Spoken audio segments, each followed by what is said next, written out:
नाशिकच्या देवळातील गिरणारे गावामध्ये राजकीय नेत्यांना प्रवेशबंदी। मराठा आरक्षण मिळत नाही तोवर राजकीय नेत्यांना प्रवेशबंदी असल्याचे गावात डिजिटल फलक। नांदेडच्या होटाळा ग्रामस्थांनी पुढाऱ्यांना गावबंदी केलेली आहे। मराठा आरक्षणाचा प्रश्न मार्गी लागेपर्यंत नेत्यांनी गावात येऊ नये, गावकऱ्यांचा निर्णय। सोलापूर जिल्ह्यामधल्या नारायण चिंचोली गावात राजकीय नेत्यांना गावबंदी। मराठा आरक्षण मिळेपर्यंत राजकीय नेत्यांना गावबंदीचा निर्णय। येवल्यापाठोपाठ लासलगावमध्येही राजकीय नेत्यांना गावात बंदी। लासलगाव शहराच्या मुख्य रस्त्यावरती झळकले बॅनर्स। मराठा आरक्षणासाठी नांदेडमध्ये सायाळचे ग्रामस्थ आक्रमक। ग्रामसभा घेत पुढाऱ्यांना केली गावबंदी। लातूरच्या रेणापूर तालुक्यामध्ये आमदार अमित देशमुख, आमदार धीरज देशमुख आणि माजी राज्यमंत्री दिलीपराव देशमुख यांचा ताफा अडवला। मराठा आंदोलकांनी त्यांचा ताफा अडवल्याची माहिती आहे। मराठा समाजाला कोर्टात टिकणारं आरक्षण देणार, सर्वांना न्याय मिळणार, शिवरायांची शपथ घेत मुख्यमंत्र्यांचं आश्वासन।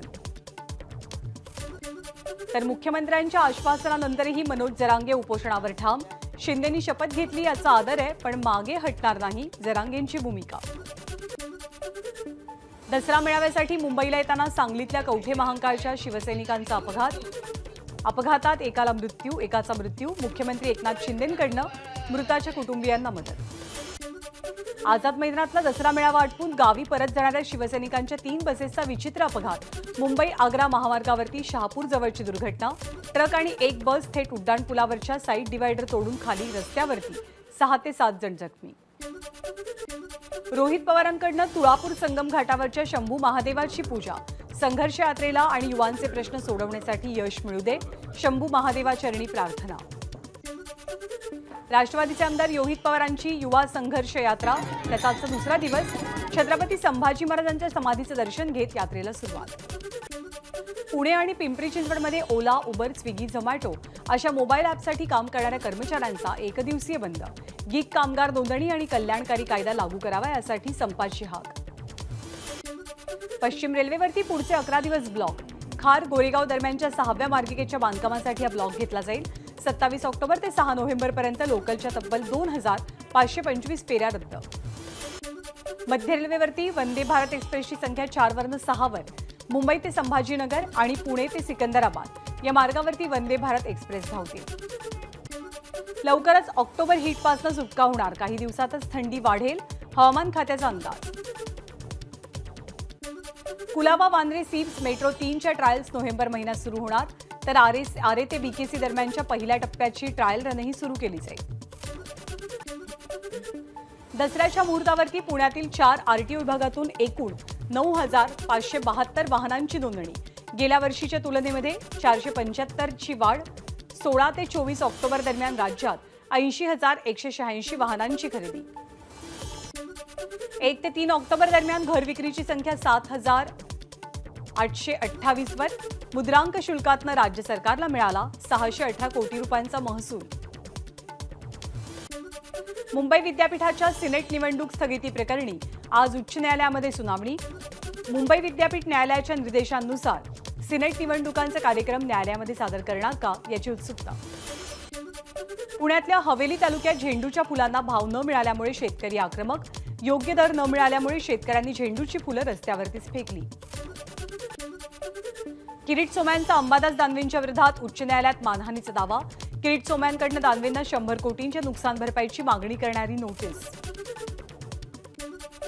ठाकरे गटाचे आमदार रवींद्र वायकर यांच्या पत्नीला आर्थिक गुन्हे शाखेचं समन्स। जोगेश्वरी भूखंड घोटाळ्या प्रकरणी आज चौकशी होणार। धम्मचक्र प्रवर्तन दिनानिमित्त सोलापूरमध्ये भव्य मिरवणूक। मिरवणुकीमध्ये लेझिम प्रकाराचं सादरीकरण। गोंदिया शहरामध्ये 101 फुटी रावणाचं दहन।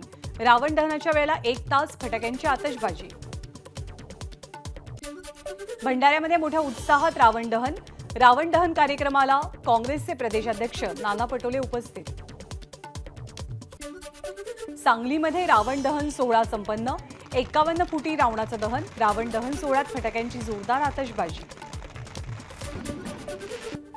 इंदापूरमधल्या तरंगवाडी गावात धनगर आरक्षणाला विरोध करणाऱ्या प्रस्थापित व्यवस्थेतील रावणाचं दहन। रावण दहनाच्या वेळेला येळकोट येळकोट जय मल्हारच्या घोषणांनी परिसर दुमदुमला। वर्ध्याच्या महिलाश्रम परिसरामध्ये 52 फुटी रावणाचं दहन, रावण दहन कार्यक्रमासाठी नागरिकांची मोठी गर्दी। हिंगोलीच्या रामलीला मैदानावरती 51 फूट उंचीच्या रावणाचं दहन, रावण दहन कार्यक्रमाला नागरिकांकडून गर्दी। विजयादशमी निमित्त हिंगोलीच्या औंढा नागनाथ शहरात नागनाथाची पालखीतनं मिरवणूक, पालखी सोहळ्याला औंढा नागनाथ शहरातल्या नागरिकांची मोठ्या संख्येने उपस्थिती।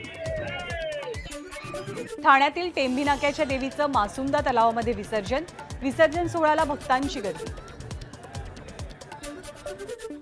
सांगलीतल्या कवठेकनमध्ये दसऱ्यानिमित्त शोभेच्या दारूची आतिषबाजी, आतिषबाजी पाहण्यासाठी नागरिकांची गर्दी।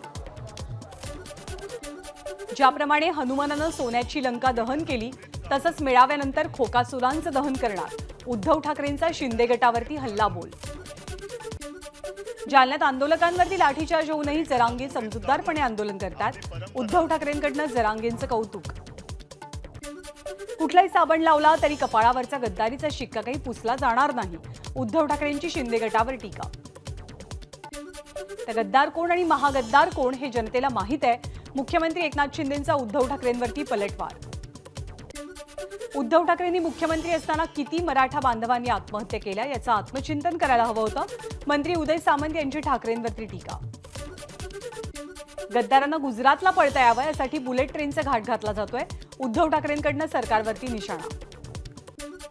पंतप्रधान नरेंद्र मोदींना 15 दिवसात युतीची पुनर्स्थापना करतो असं सांगितल्यावरही युती का केली नाही, दीपक केसरकरांचा सवाल।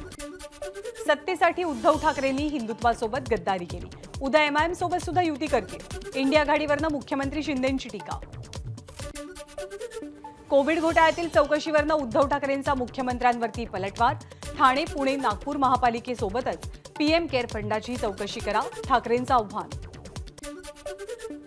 कोविडमध्ये लोकांचे मृत्यू होत होते, आपण सर्वत्र फिरत होतो आणि हे पैसे मोजत होते, नाव न घेता मुख्यमंत्र्यांची ठाकरेंवर टीका।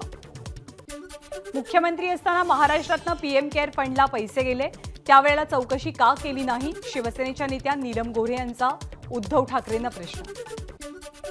महाविकास आघाडीच्या काळामध्ये मुंबई पालिकेत दररोज कोट्यवधींचा घोटाळा व्हायचा, त्यांना खोके नाही तर कंटेनर लागतात, मुख्यमंत्री एकनाथ शिंदेंची ठाकरेंवर बोचरी टीका।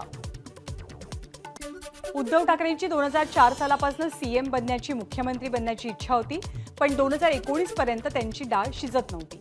संधी मिळताच पवारांकडे 2 माणसं पाठवत त्यांनी स्वतःच्या नावाची शिफारस केली, मुख्यमंत्र्यांचा गौप्यस्फोट। एकनाथ शिंदेंच्या कोणत्याही वक्तव्यावरती महाराष्ट्रातल्या जनतेचा विश्वास नाही, शिंदेंच्या गौप्यस्फोटावर आमदार भास्कर जाधव यांचं प्रत्युत्तर। निवडणूक आयोगानं पक्ष आणि चिन्ह आम्हाला दिल्यावरती ठाकरेंनी बँकेतले 50 कोटी रुपये मागितले, शिंदेंचा ठाकरेंवरती आरोप। खोके खोके करणाऱ्यांनी आमच्याकडे 50 कोटी मागितले, शिंदेंचा ठाकरेंवरती घणाघात। आम्हाला 1 फुल 2 हाफ म्हणणारे हे 1 फुल आणि 1 हाफ कधी शिवसेना काँग्रेसमध्ये विलीन करतील, मुख्यमंत्र्यांची टीका। कुटुंब व्यवस्था नाकारणाऱ्यांनी आम्हाला घराणेशाहीबद्दल शिकवू नये किंवा सांगू नये, उद्धव ठाकरेंची मोदींवर टीका।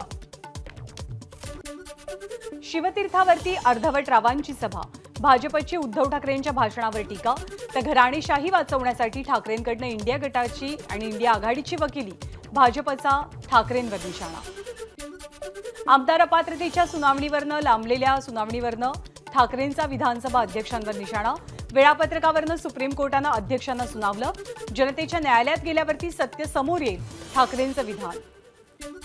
तर मोदी सरकार जायला हवं, पाशवी बहुमत असलेलं सरकार नको, उद्धव ठाकरेंचा मोदी सरकारवरती घणाघात। लबाड लांडगं ढोंग करतंय, हिंदुत्वाचं सोंग करतंय, भाजपचे आमदार प्रसाद लाड यांची उद्धव ठाकरेंच्या भाषणावर टीका।